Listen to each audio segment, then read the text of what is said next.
Welcome to the world of science fiction Neon's Alien. Don't forget to like, subscribe, and tap the notification bell so you never miss a new story from Neon's Alien universe. The planet Graxel 4 was famous across the galaxy for one thing: the Arena of Giants.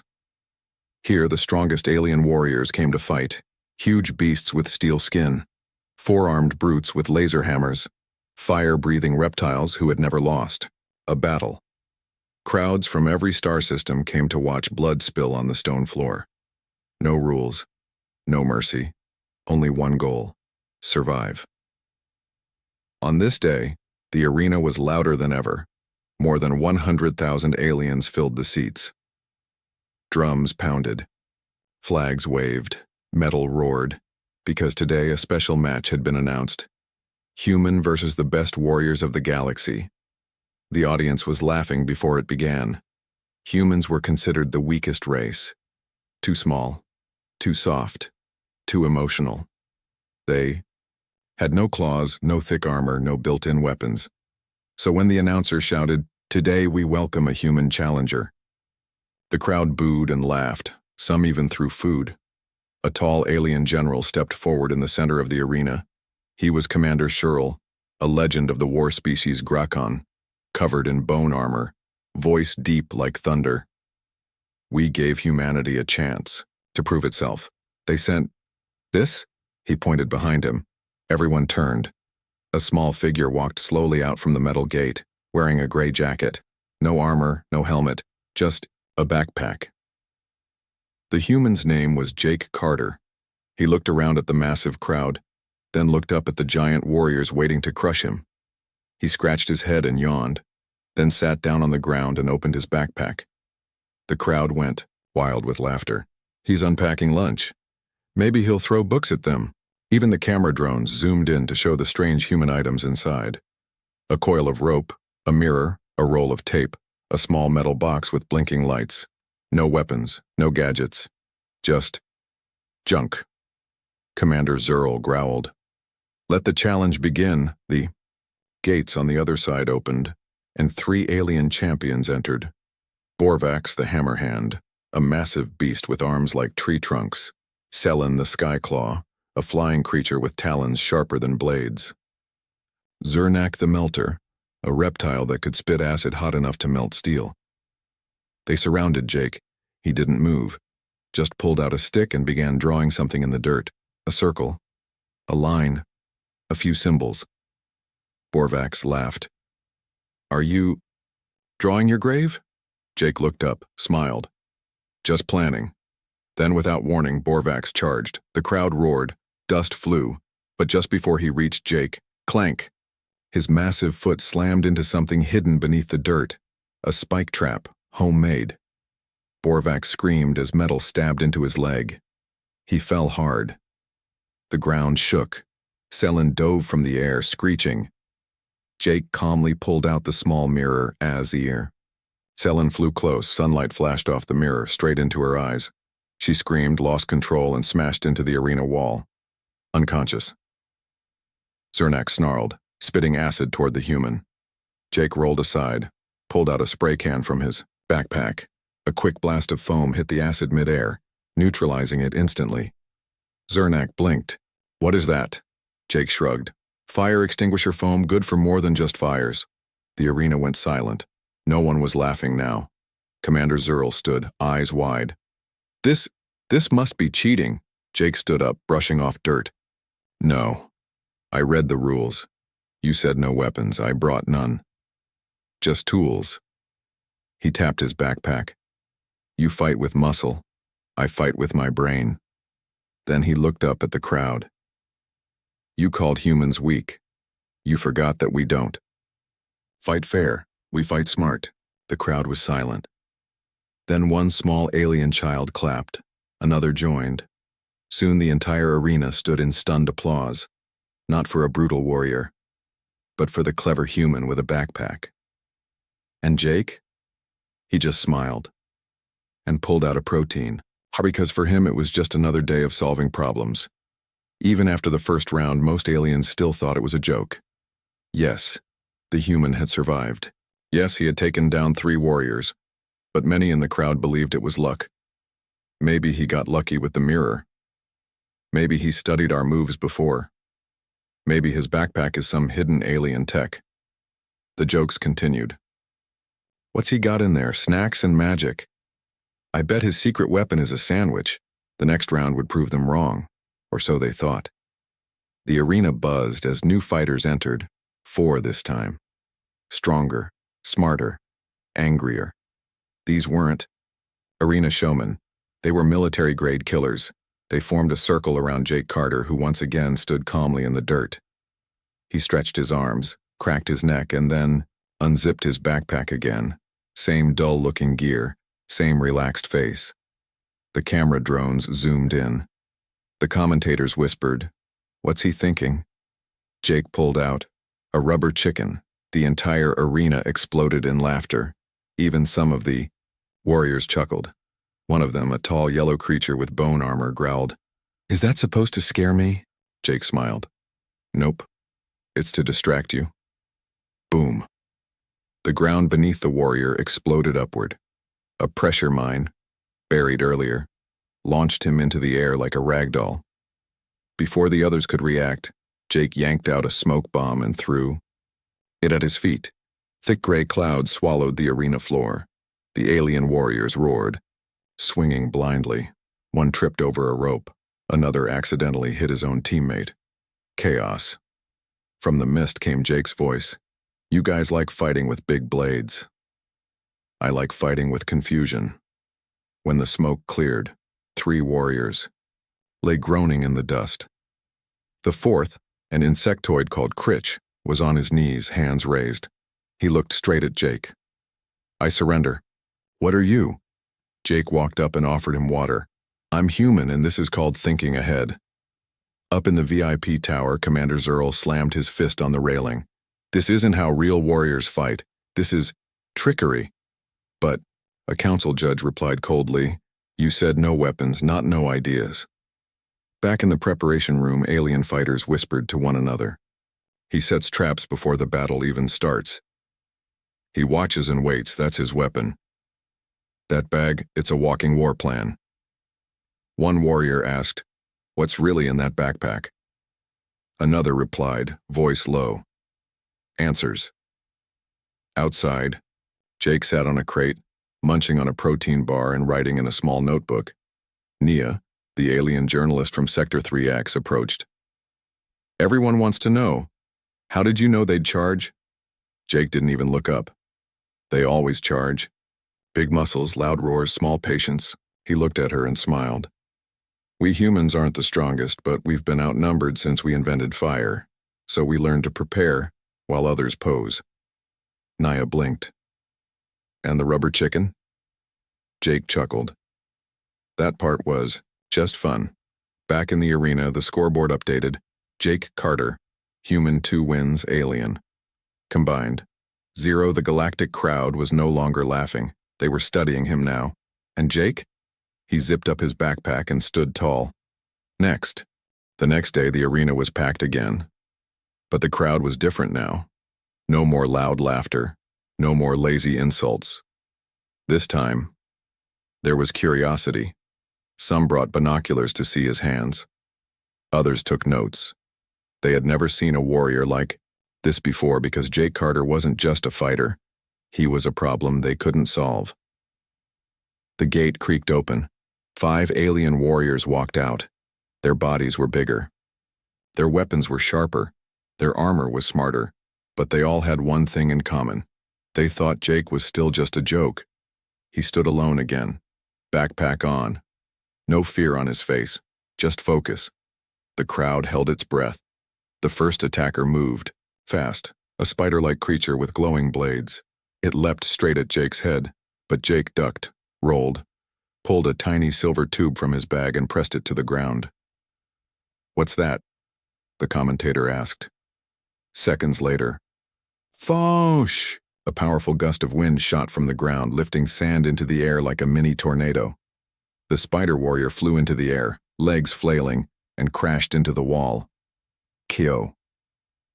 Next, a beast with electric fists charged. Every step it took sent sparks. Flying. Jake calmly pulled out 2 rods and jammed them into the dirt. He stepped back. Buzz. Crack. The moment the beast crossed between the rods, a magnetic arc formed, pulling it off its feet and slamming it into the ground. Jake whispered, "Should have checked your polarity." The crowd gasped. How is he doing this? Did he build a trap in 2 seconds? What's in that bag? Even the other warriors looked uncertain now. They began to spread out. Surround him. Smarter. Careful.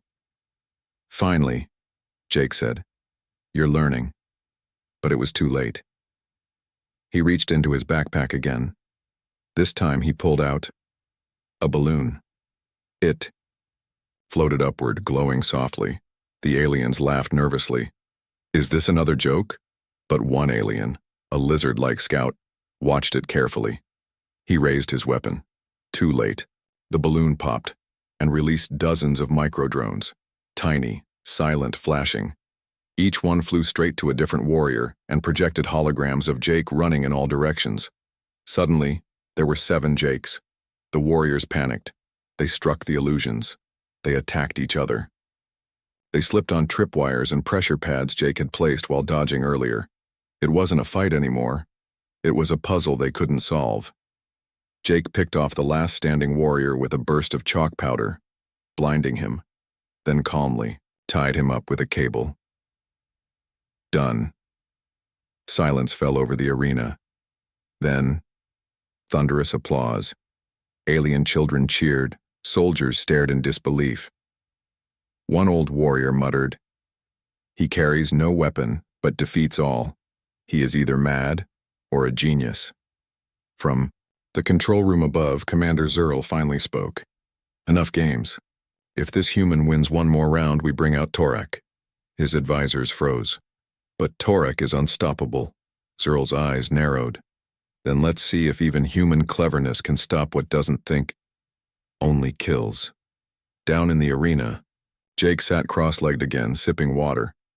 Nia, the reporter, leaned over the rail and shouted, "Hey Jake, what's your secret?" He smiled and held up his bag. "Everything I need is in here." She laughed. "It's just tools, isn't it?" Jake zipped it up and said softly, "No, it's underestimation. That's my favorite tool." No one laughed now. Not the commentators, not the alien generals, not even the children. The arena of giants, once filled with noise and jokes, had gone quiet, because the human hadn't just won again. He'd made it look easy. Alien warriors, known for their pride, now refused to enter the ring with him. Some claimed they were injured. Others said, "It's dishonorable to fight a trap layer." But the truth was simple. They were afraid. In the private chamber above the arena, Commander Zurl stood with his fists clenched. "Enough of this circus," he growled. An advisor, a slim gray strategist, whispered, "Sir, the galaxy is watching. If we pull him now, Earth's name will rise." Zurl bared his teeth. "Then let's end it. Bring out Torak." The lights dimmed. A deep, metallic tone echoed across the arena. The final warrior had arrived. Not a fighter, a weapon. Torak the Undying. Half creature, half machine. A body of black armor, pulsing red wires, and claws longer than swords. He did not feel pain. He did not speak. He did not think like the others. He followed only one rule: destroy what stands. As Torak stepped into the arena, the ground trembled. The walls shimmered with heat from his core reactor. The air smelled like ash. Jake Carter stood in the center of the arena once again. Same jacket, same boots, same old backpack. But this time, even he paused. "So they finally sent the real monster," he said softly. He didn't smile. He didn't sit. He just slowly opened his backpack and took out nothing. The crowd was confused. Jake stood still. Backpack closed again. Hands empty. He's not using any tools? What is he doing? Torak charged like a freight train. No battle cry. Just pure power. Jake didn't run. He waited. then moved one step left. Torak missed, barely, and slammed into a wall. Stone cracked, dust flew, but Torak turned and came again. This time Jake ran, but not fast. He moved in circles, circles, circles. He dropped small silver discs as he went. The crowd didn't see them, but Torak stepped on one. Zap! Electricity surged through his legs. He paused. Jake threw a second disc, sticky. It clung to Torak's chest. Then a third, a sound emitter. It let out a pulse only Torak's sensors could hear. Torak roared. Not in pain. He had no pain. But, in interference, he swung wildly, claws cutting air, walls his own arm. Jake stayed just outside his range. "You don't need strength to kill a machine," he whispered. "You just need to confuse its rhythm." In the control room, Zurl shouted, "He's hacking him! How? There's no tech." But the strategist replied, "He's not hacking him. He's teasing his logic core, like a song off beat." Jake finally stopped. He pulled out one last thing, a small music chip. Ancient. Old Earth. He pressed it to the speaker disc on Torak's chest.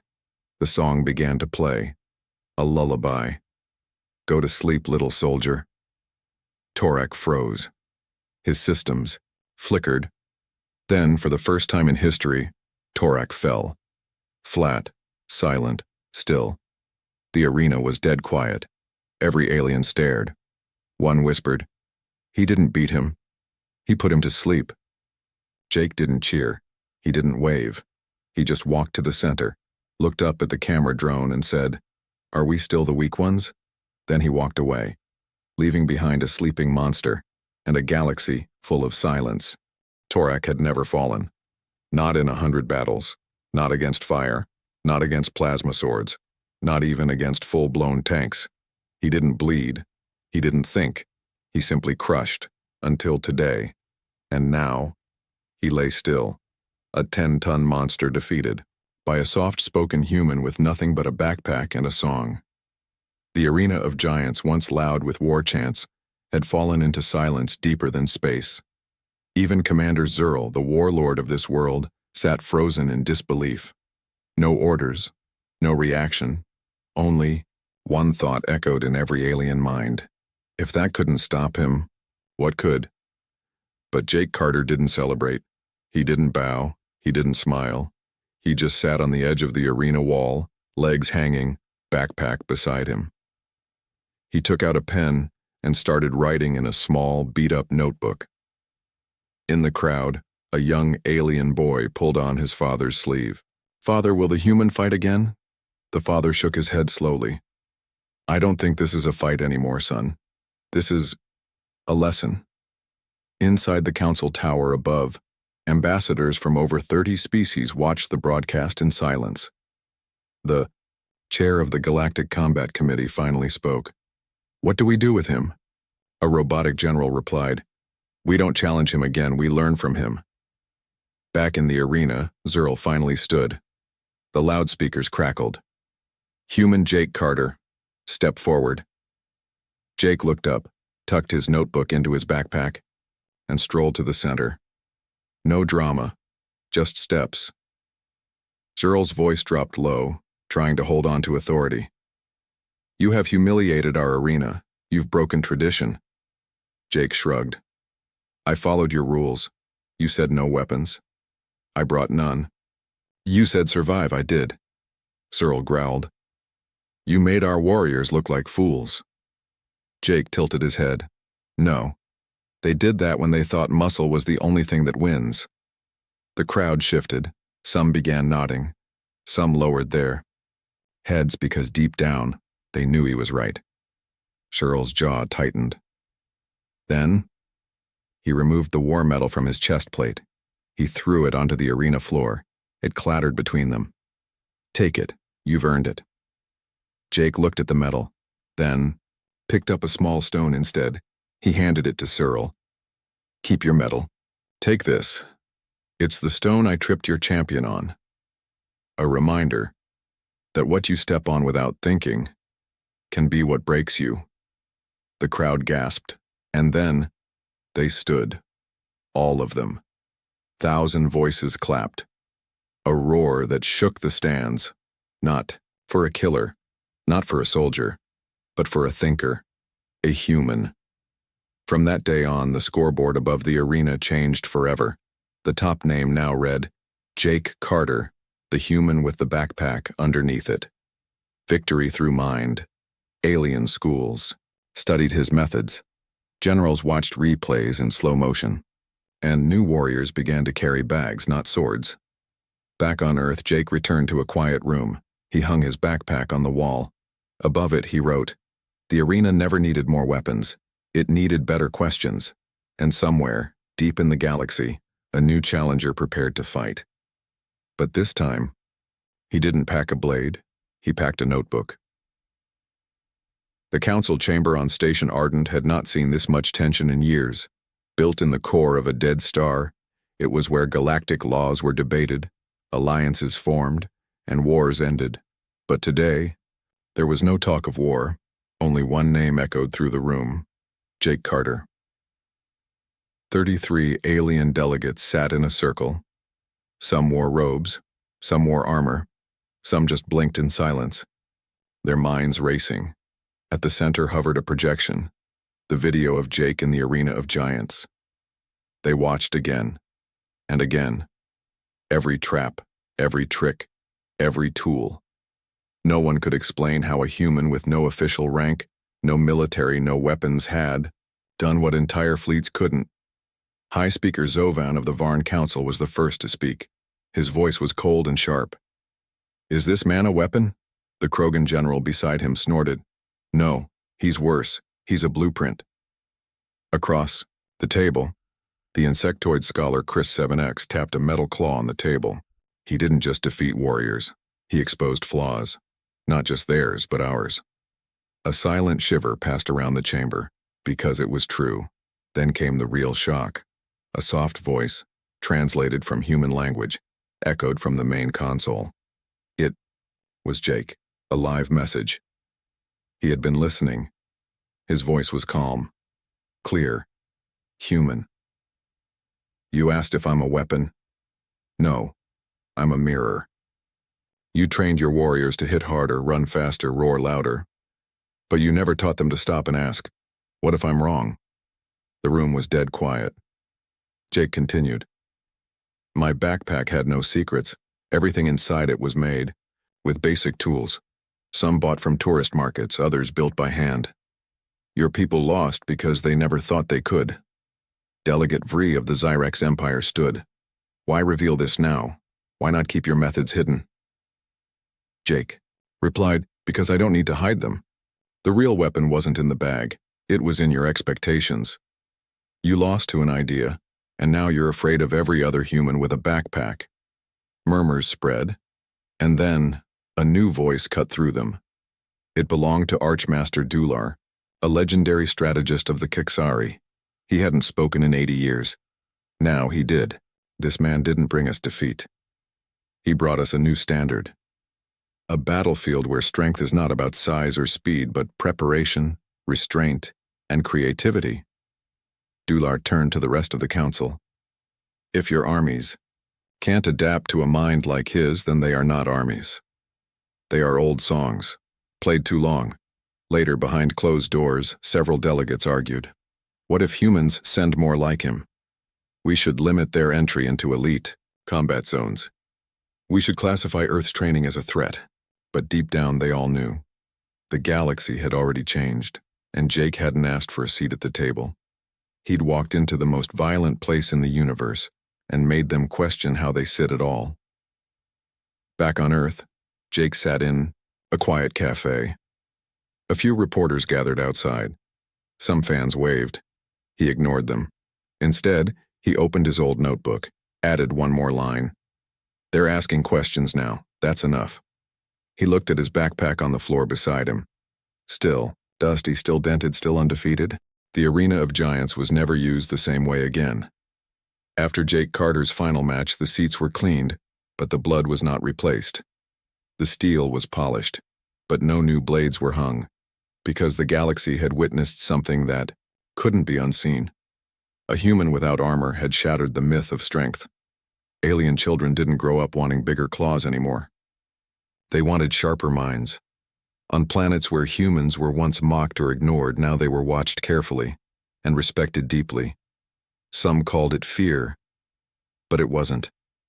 It was caution, wrapped in awe, because the galaxy had finally realized humans don't fight for dominance, they fight only when needed. And when they do, they fight with everything.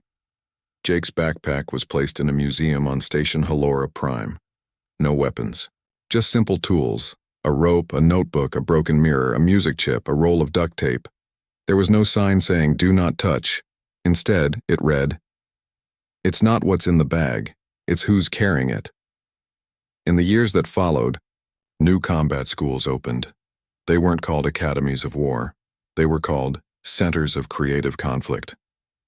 And their first lesson was always, think before you strike, think before you assume. Because somewhere out there, another human might be waiting, with nothing but a backpack. In a distant star system, a young alien officer once mocked a human technician for being slow, quiet, and carrying useless junk. The next day, a ship-wide crisis hit, and that useless human rerouted the oxygen flow with 2 straws, a spoon, and a toothbrush. The alien officer said nothing afterward. He just stared at the backpack on the floor.